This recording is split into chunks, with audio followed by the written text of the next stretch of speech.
All right, we are live. I mean, I guess I'm live right now. The Mortgage Geek is on his way, though. He'll be here any second. We're going to talk about how buyers can crush today's real estate market. It's going to be amazing. Oh, there it is. Mortgage Geek, he's here. Oh, man. Sorry, market's the best market I've ever seen in my entire life, and shit's going crazy. What? Hold on. So, oh yeah, that's the cold brew action there. Yeah. Yeah. Nitro. Yeah, that's the nitro. So, dude, What up? we have, first of all, yesterday's real estate horror stories were amazing. Yeah. I mean, tons of great feedback. People loved my costume. That was probably the best feedback I've ever gotten on a single costume in my life. I think it was probably one of the best costumes I've ever seen. It just brought everyone, like, I don't think that there's truly one person that actually does not know of Ross. Bob Ross? Yeah. It's interesting because I had people call him Sam Ross. People told me, oh, that's Sam Ross. Yeah. Yeah, good. I'm glad that you got the last name. Got Ross. Yeah. Bob Ross. Yeah, he's still kicking. You know, he died in 95. That was a long time ago, man. Hold on, 23 years ago he died. and he's still that, like, ingrained in our brain. For painting paintings, man, on TV. It's crazy. Well, it's like the Cardinals, right? Like, everyone just kind of you told me the story about the Cardinals. Like, everyone just sat around and listened. So it's like to radio, and Yeah. like we would sit around and like watch him paint paintings. Like, there's no one else that was on TV watching someone paint paintings. You know what I mean? It was like, why am I watching this guy paint paintings? Because it's amazing. Yeah. And I swear, if you YouTube it right now at Bob Ross painting, in one of his instructional videos, one of his TV shows, you will be stuck watching it. You will not be able to get away from it. He's crazy. Kind of like right now, buyers are in a situation where they can really take hold of this marketplace. So today we're going to talk about how buyers can crush sellers right now. Absolutely. There's always an advantage as a buyer once you're in contract. Once you're in escrow. I mean, you hold the keys to the kingdom when you're in contract, right? Once you get there. Yeah, but it's like getting there. It's been difficult to get there the last few years. That's changing. I think it's been since 2012. Yes. I could say 13, but in that range somewhere. But 13, remember, that's when like the whole flip thing, and it's like, we have 17 offers, and they're going over, and right. You know, it became just a frenzy to get the 3.25% FHA and 3.25% VA, and it was you know, with like all closing costs paid, 3.25%. It was crazy. Yeah. Well, that's why it was so hard to get an offer through. Now you see sellers accepting contingent offers all day long. Here's why. It's the only offer that they have. Mm-hmm. And that's where, as buyers, you can really take advantage. So I had a conversation with one of Tanya's best friend's boyfriend over the weekend, and he was like, yeah, I would have bought like a year ago. I started looking into it, and it was just insane. People were just paying crazy amounts of money. The whole process was just a frenzy. Did not make me feel comfortable. Yeah. I encouraged him to take a look at it, because you're still, if you look at interest rates, you're still looking, let's call it approximately the 5% range. Okay, you might be anywhere from 5 to 5.5 or something, but let's call it 5%-ish. Can we say that? Yeah, okay. Absolutely. So 5%-ish. So in order for you to get into a position where it would make sense to refinance, we would have to retest all-time lows. That's how close you are to all-time lows on interest rates. But now, as the buyer, you finally have some hand in the market. You can finally come in and make your offer, and the seller is going to really consider it.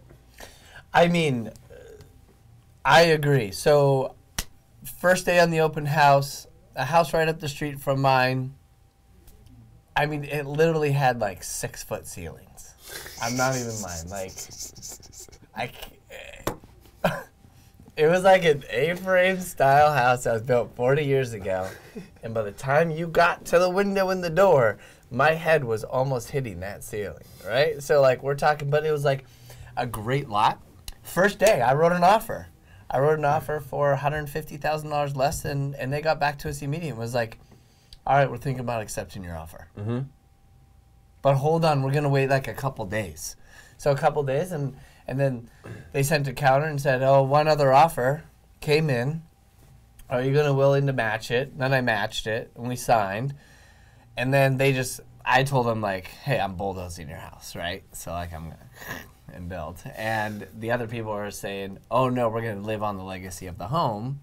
And so then the seller goes, well, I know you guys both signed our counteroffer, but I'm going to accept this. But you guys have to understand, I mean, we were both way under list price, and there was only 2 offers, and they accepted it. They didn't even want to, like, keep going on the market. Like, that listing agent, good job. Kudos to you guys, first of all. And I'm going to send you guys an email, even though my offer wasn't accepted and my wife is a little upset. But it happens. I just want to say kudos to that listing agent. Yeah, because they did the a deal good done. job. They did a good job. They did a great job, actually. And that's one of the conundrums as a listing agent right now is you get that first quick offer and it's well under what your seller's looking for. What do? You know, because a lot of times the first offer you get is one of the best offers you're going to get. If it's not an investor, usually the first offer you get is someone who's been looking, they've been waiting for a home like that to pop up. They definitely want to be in that area. It's not a random thing. It's someone who's on top of the market. And usually that person is like, okay, hey, this is what we've been waiting for. Well, it was priced right and, everything about it. So I think that the house is like what you were saying, comp bombs. Like, if you price the home too high, buyers are going to take advantage of you finally and have the upper hand and be like, you just been on the market for like 2 weeks or 3 weeks, or I'm just going to come even lower. We got 2 or 3 months now, though. We've seen houses that are on the market 2, 3 months. Absolutely, with like no activity. You can go on Redfin right now, and buyers, we're going to talk about several things that you should probably do today, and this is one of the funnest things that you can do. One of the cool things about Redfin is you can search by days on market. So you can look for homes that are on the market, that either just came on the market or they've been on the market for a long time. They can do like 90 plus days on the market. I mean, if you want to find opportunities, look at those homes. A lot of them will have a price reduction already, and a lot of them will not have an offer, will not have received an offer yet. So as a buyer, what a great situation to be in where you can go write your offer. In other words, you can go look at the home, decide what you think it's worth, and say, here you go. And feel confident that they're actually going to review it. And they're definitely going to look at it. Yeah, 100%. But now here's the thing, and this is where I want to start with the value side of the content we're going to give to you today, is what's the best chance you have to get that kind of offer accepted? When you're coming in, you're way under list, you're where you believe it should be, this is what I'm willing to pay for this place. How do you get that offer to be taken seriously? How do you get that offer accepted? It's got to be solid, right? It's got to be solid. I know I'm not just saying this because I'm a lender, but it's like I was talking to a buyer yesterday, like, oh, we're just going to hold off until the seller accepts our offer before we do the application because we know we qualify. It's still coming up. Or, hey, we're still talking to a couple other lenders because of the interest rates. Like, you guys, the interest rates are going up, but don't be afraid of that. Don't be like, I'm going to not want this, a really good deal on this house because the interest rates are going up. Like, still search. Go out and go get pre-approved. Also, I think that non-contingent in, like, the loan department, like, non-contingent offers is, like, a badass offer. 100%. Right? If we had a realtor in here right now, they would say that is the most important thing to them. I think that sticks out a lot. Like, hey, seller, I know this is less, but they are non-contingent on the loan. Like, let's just get the appraisal. We know it's going to come in because the appraised values are coming in higher than what you can sell them for. That's correct. Now, right? Past data, future data. So, being non-contingent with an appraisal contingency, who cares? So make your inspection contingency 7 or 8 days. Yeah. And move forward. That is a fantastic offer. That's super solid. Fantastic offer. That's because you got to remember here, the seller is a homeowner. They're a teacher, an engineer. They don't know anything about the market most likely. They're counting on their agent to guide them about the offers that they receive. The agent is more willing to work on your behalf as the buyer if you submit a super solid offer that looks like it's going to close. Like, agents can smell the offer. They can smell if it's going to close or not. Absolutely. And if they smell one that's going to close, they're more likely to fight for that offer with the seller and say, you know what? I know it's not where you want it to be, but this is a really solid offer. Like, this is going to happen. Well, so David Butler, thank you so much. Love working with you. He called me last week and he was like, hey, man, I got this offer down the line. And This where the price is at. The seller wants to accept it. Do you mind just like cross-qualifying? It's not a offer at this point. Like there was multiple offers, but then they got the one offer up, and he was like, "Hey, before I give my seller 100% confidence, can you just verify all the paperwork?" So it wasn't so much like in the old days on the cross-qualification of like, "Hey, the lender's going to try to snake your deal," or the listing agent's pushing. It's more about like what you're saying, like, is this offer going to close? That's right. Because you have this situation where inventory has been increasing. A lot of buyers have been getting cold feet because they write an offer on a property and they go back and they do the same thing they've been doing the last 6 months. They get right on Redfin, they start looking at houses, we All put of an a sudden, offer in. something goes down, they're like, oh. Yeah, they see, oh, that one just price reduced. The one that they wouldn't look at because it Yeah. was too much, they just price reduced 75 grand. What are we doing? We're in contract over here. Yeah. They start getting cold feet. Absolutely. So once you accept an offer as the listing agent or the seller, you are taking your property off the market essentially. Yeah. Your property's now off the market. If you have to come back on, you're coming back on with a weaker position than you were before. So it's very important, especially in a market like this where inventory is spiking, to accept an offer that you think is the one. It needs to be the one. Yes, I agree. And I've also talked to listing agents that were kind of discussing their current clients where they're on the market, they're not getting the price, they're like, hey, let's just come off the market and then in like 3 weeks go back on. And it's like, hold on, you guys, like, I just want to let you know that doesn't work because I'm a buyer right now and I'm looking.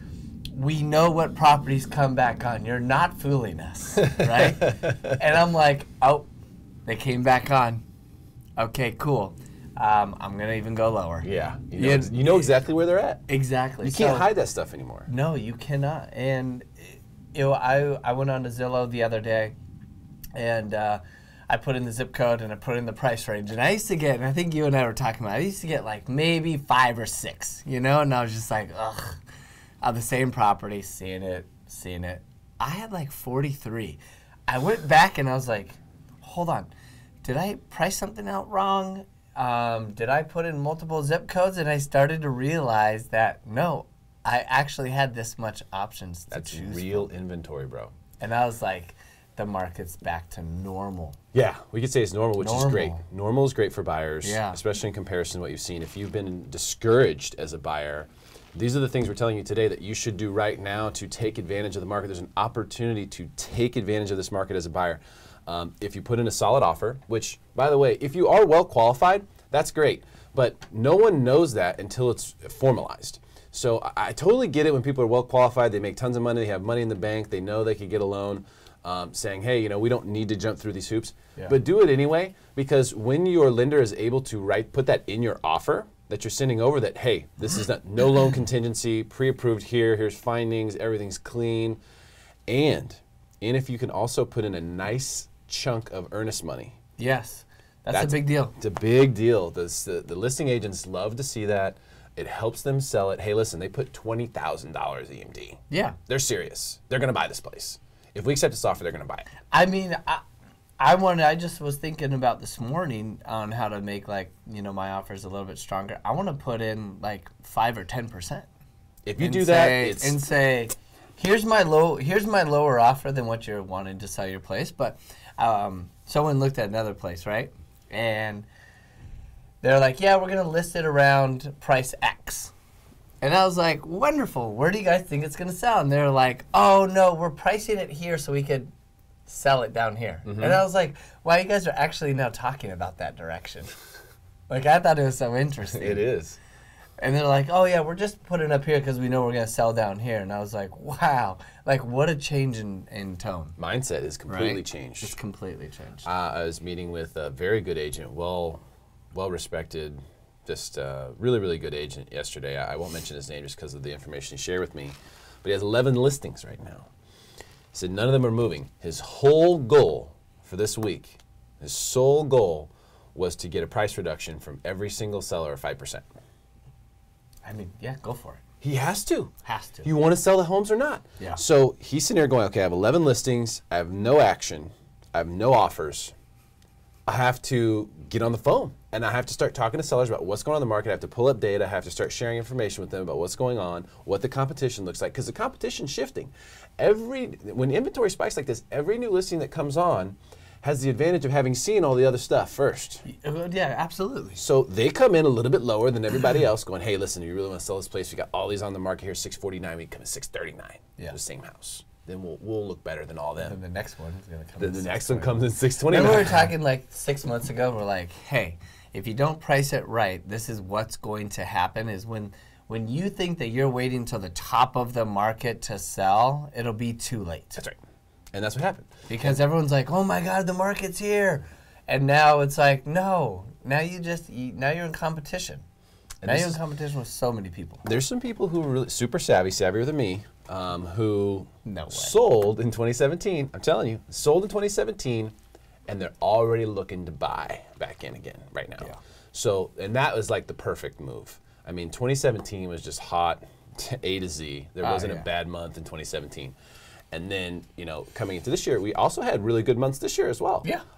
But it definitely. I mean, the inventory slowed though. I think people got, or not the inventory, but the actual buyers, the transactions. Like what in was it August, or we normally do like 4,200 sales, and then we ended up San Diego did like 2,800. It was 2,800. Yep. Yeah. It was in August. Was it August? Yeah. So that's a big decline. That's a 33%. But people got nervous. I mean, look how much the interest rates have gone up, right? Correct. But let's see, it's different. So like I think it was July 2012 to August 2012 when we raised the interest rates like 7/8%, or the banks did, and then they came back down. They were like, oh my gosh, we got a decrease in application of 14%. Applications are down by like 18% right now, and the banks are going, don't care. Yeah. You guys, we see it on like the wholesale side, on like our pricing comes over, and it's like, oh my gosh, the market's settling down today. Why are my rates higher? Mm-hmm. And they're like, oh no, we just don't care anymore. Yeah. We're just going up. We don't. So like, where's the market? How many basis points did we win or did we gain today? Oh my gosh, we're gonna get a pricing, change. No, banks are saying it's our time to start being in the driver's seat. So stop looking at the market. Stop trying to time it. Stop trying to think that, oh my gosh, I think that it's gonna come back down again. Lock the loan, move on, get into the house. And then if there are some changes, do like a negotiation on like the lock. Yeah. Or close, wait like 6 months to a year, see what actually happens, because banks are not going to be lowering their interest rates. The Fed's going to be raising their interest rates again in December. Yep. I mean, I would not be surprised if we saw prime rate 2019. I would not be surprised, not saying that I'm going to quote anything, on a travel of at least 0.25% every 60 days. You think so? Well, in 2016, we were at 0.25% to 0.5% some of those months every 30 days. And we needed it. And now, absolutely. And now I think we need it again. Yeah. There's some downsides to the rising interest rates, no question about it. But the point that I'm making about buyers right now and how you can, and I literally put it in the headline, crush sellers, is because those interest rates, there's the reality, and then there is the fabrication, the story. The story of interest rates going up, oh my God, the drama. I mean, it's so out of proportion to what the actual effect is. Yeah. And the sellers are getting crushed by the drama. They're getting hit by the story. It's smacking them in the face. But as the buyers, you don't have to buy into that. You don't have to believe that. You can just look at it and go, okay, yep, rates went up a little bit, changes my payment like $200.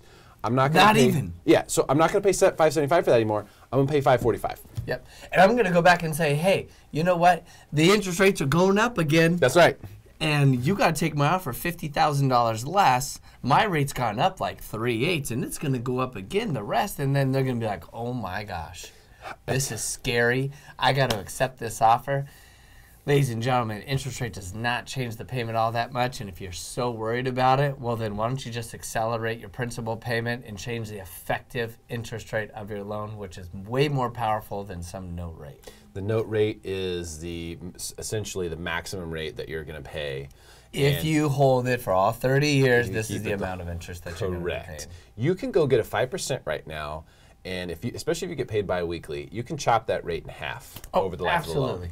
Easy. Without even noticing it. We can show you all sorts of really cool stuff with regard to that. So, like if you are really concerned about paying interest long term, then just don't pay interest long term. Just don't do it. We'll show you how to do it. And it doesn't require like having to put huge chunks of money down. You can literally just set aside money based on your biweekly payments, and you can reduce your effective interest rate dramatically on these mortgages. So my point is, as the buyer, you don't have to buy in to the story that's crushing the sellers as it's crushing you. You use it to your advantage. You go, you know what? No, this is the weapon that I'm going to use in this marketplace to go attack the sellers with my new offer. Now, the agent that I met with yesterday, really one of the top agents in San Diego, top 5.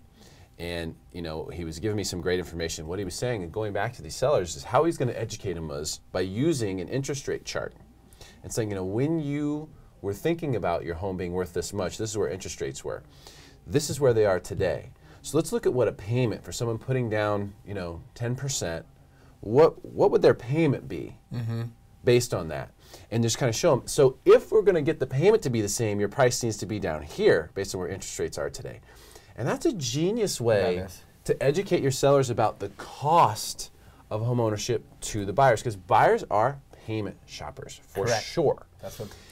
And so as a buyer, use that to your advantage. As a seller, recognize the situation, know that the narrative and the story and the drama is working completely against you. If you get that good offer, really take a hard look at it. Well, I would also say with buyers, a lot of buyers did not experience what we were experiencing in 2010, 2011, 2012. And let me just kind of give you a little bit insight onto the banking side. The day that we really start to see the decrease in values to protect us, we place requirements of saying, oh, in California, Southern California, cool, now your LTV can only go to 85% because it's a 5% reduction, because we think in the next 6 months we're going to have a reduction. So it makes the mortgage insurance companies a lot more timid, right? They tighten up. And so if we start tightening that up, the financing options start to kind of go away. And they will, and so the cool thing is like right now, yes, the interest rates have gone up just a little bit, but you can really get a good price on a home right now too. So take advantage of that, because once all that data starts following through and everyone's meeting and saying, oh my gosh, prices have decreased 7% or 5%, which is not hard, right? We might start putting in like stricter guidelines about, oh my gosh, you might lose the opportunity to do a 3% down or a 5% down. Those types of programs can get suspended just as quick as they were just added. But we forget them about that they were just added 24 months ago, right? So those can go away really quick. So buyers, like, don't try to time the market either. The market's here. The market's in your favor right now. Jump in. Yeah, and what you're saying is the data that's coming in is all trailing, or what we call lagging data. Correct. So if you go and you get your home, and this is why there's such a great opportunity to actually refinance right now and like diversify. Cash out refinance in California right now, I just do it no matter what. It is equity repositioning. It's crazy. You have the opportunity. So if you're like, well, man, prices went up, but I never took advantage because I didn't sell my house. You can refinance right now, get the cash out based on the old data, which is higher appraised values, and the current guidelines for interest rates. So you could go out and get that cash, then you could go buy an investment property out of state, or put money down on an investment property in state, and take advantage, like we're talking about. As a buyer, go and then take advantage of the marketplace. Buy a multi-unit. We have a multi-unit on Listed Live today. We've had multi-units recently, a bunch of them. There's all kinds of opportunities. So you could equity reposition, take your equity as doing nothing over here, reposition it over here. Yeah, and use it. Yeah. So there's opportunities that are being created for buyers and for homeowners who don't want to sell. But pretty much anyone who wants to be on the buy side in this marketplace, no matter whether you're an investor or you're buying your family home, your lifetime home, your dream home. You have the hand right here, and these are a couple of ways to do it. So I want to recap a couple things. Number one, no matter how qualified you are, get pre-approved. It's not because we don't believe you, it's because it's better for you. If you're able to show on paper to the seller and to the listing agent that I'm so well qualified, we're removing financing contingencies. Those are out. Throw them out. Now, I'm going to put down a nice size EMD. Hey, buyers, real quick, you're still protected. You're still protected. Your agent's not going to just say, hey, the day you get into escrow, then you're done. You know what I mean? So just really quickly, you're still protected by your contingencies just because your loan contingency isn't there. So you still have contingencies. Yeah, so don't think that your EMD is going out the window. So sorry. You still have inspection. Absolutely. And you have other things there to protect you. So you're okay. You're not, but it's still a big sign.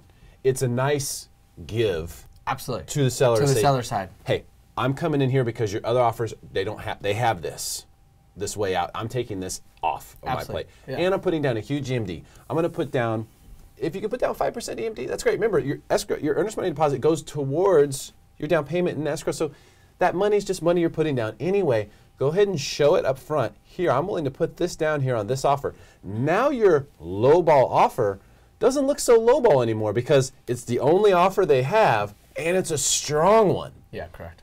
Now that is how you steal a property in a market like this, and that is what everyone should be doing right now. Of course, when we talk, get a good inspector, obviously. Use the real estate inspection company. Philippe Heller is amazing. Get a good inspector so that when you go in there and you inspect the property, make sure that everything's up to snuff. If they didn't disclose stuff to you up front, talk about it in the negotiations once you get in there. Okay, that's perfectly fair. Yeah. That's totally fair game. That's up to you. But get yourself pre-approved so that, not so that you can prove your worthiness, but so that you can prove to the seller that you're legit, you've taken the steps, you're serious. That's where it makes sense. And of course, the Mortgage Geek is who you should get pre-approved with. I mean, come on, who would be better? Duh. I mean, that was Yoshi yesterday. He was Yoshi yesterday. He was Yoshi and a loan shark in two different situations. I was. Okay, share this video with your friends. Make them smarter than everyone else. Buyers, get on the horse. Get into battle. It is your turn to win.